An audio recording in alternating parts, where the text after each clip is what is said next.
Hey everyone, today I'm going to be talking about an indie game made by Epix.org. It's super addictive, but also one of the most frustrating games I've ever played, yet I still really like it and play it often. It's a game that is unfair on purpose. It's not uncommon to get put in an unwinnable situation where anything you'll do will lead to death. This makes sense as it's inspired by old school roguelikes like NetHack.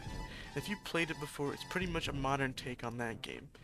Anyway, today I'm going to review this game and give my honest opinion on it, so let's get into it.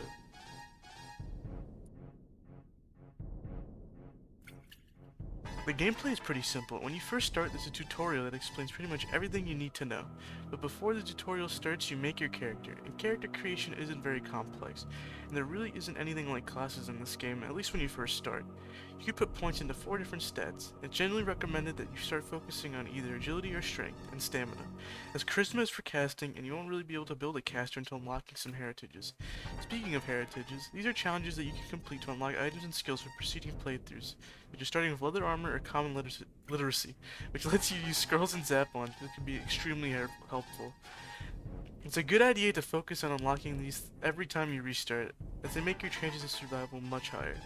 The game is turn-based, so time only progresses when you perform an action, whether that be using something in your inventory or moving. Anyway, the main goal of the game is to delve into multiple dungeons to become powerful enough to challenge the king or queen of Frostmourne Keep. Whether that power is acquired through leveling or various items throughout your journey is for you to decide. But I guess you're gonna need both to succeed usually. It's generally recommended you don't fight everything you see, as enemies scale to your level in this game, so leveling up too fast without the proper equipment is asking to die. Every few levels you receive an attribute point, and sometimes you receive a talent point. With the attribute points, you could upgrade your base stats, and with talent points, you could find various training items where you could learn different passives and active skills. And this is where building your character becomes more fun, as well as combat becomes more than just bashing your face into the enemy over and over until one of you falls over. Basically, you want to clear dungeons, collect items and money, identify those items, enchant those items, level up, and finally pick your talents. Generally, any rings and amulets you find should be identified before you put them on, as some can be cursed and you'll be stuck with the effect for the rest of the playthrough, and some can outright kill you. This method has brought me far, but I still make many stupid mistakes or get fucked up by my own greediness. There's also a card game minigame that you can play for some extra items as well as new cards. You don't have to play it at all, but I've gotten some nice drops when playing it before, so I usually play it anytime I can. Moving on, I've played this game for about 50 hours, and I haven't gotten to the end once. Honestly, I don't expect to beat the game for a while, as I don't have many heritages unlocked yet. So this is the type of game where you have to get pretty damn good at it, or get pretty damn lucky to win. RNG and luck is a big aspect of this game, and many things in the game are randomly generated. The layouts of the dungeons you'll spend the majority of the game in are all randomly generated. This of course extends to the loot you'll find in them as well. There are various types of potions, scrolls, and wands that they all look physically different, and their effects are randomized each playthrough as well. For example, in one game a health potion might be red, but the next will be orange. Knowledge of the game is actually an in-game mechanic, and your character will only know how to identify items that he or she actually knows about. For example, before unlocking the Antidote Potion Heritage, you'll have to identify the potion at a vendor to know what it is, but after you'll know what it is and what it does before you even identify it. This also applies to any knowledge you gain from identifying potions and scrolls and wands. If you find another the same type, you won't have to identify it. There are also quests that you can go on, other than just clearing out random dungeons, which net you a new unlock or upgrade.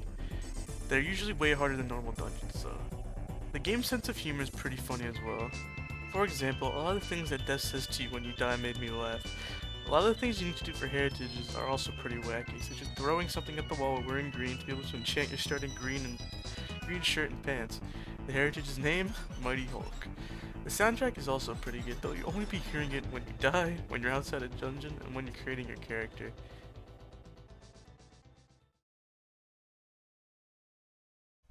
Don't expect to have your handheld ever really after this tutorial. Most of the stuff you'll be going on will be stuff you read in-game, as the manual is pretty helpful when you start off. Expect to die a lot as well, whether that be due to your own mistakes or because the game's inherent unfairness. At least you have tools to deal with that stuff so it doesn't ruin the game or anything. The best advice I could give is to take your time. You're not at a time limit or anything, the game pauses between actions. You have time to really consider your next move. My most common causes of death are wanting to speed through a dungeon quickly, and running into traps that could have been easily avoided if I searched the area first, which at most required pressing the S key 3 times. Consider learning the keybinds also, they make playing a lot easier. This is the type of game where pressing letters leads to actions you can take. Movement isn't bound to WASD, which was pretty hard for me to get used to at first. Don't feel discouraged if you have a streak of bad or unlucky runs. As for me, at least it's all worth it when you get a really good run. I'd say if you want to live longer in your runs, you should look up a guide video or use the Steam guides, as they are also a very helpful resource as well for whatever you need to know in this game. Overall, I've had a lot of fun with this game. It's cool to see your run's progression, only starting with a dagger and your wits, to starting with a lot of things in your favor and getting farther each time. The game is only $7 on Steam right now. You can pick it up, and all the currently available expansions for about $12. Though if you'd like to try the game before buying it, you could also download an earlier version of the game on Epix.org website for free. I'll link that below for anyone who wants to try the free version before buying it. The game has gone through a lot of updates though, and the paid version is definitely the superior one. In the end, I'd say if you are a fan of roguelites and want to try a more old school feeling one, this is the one I'd recommend. I don't feel comfortable giving it a numbered score, so I'll just say it's really good. You should try it if this video interested you. Thanks so much for watching. Like, comment, subscribe if you liked the video. See ya!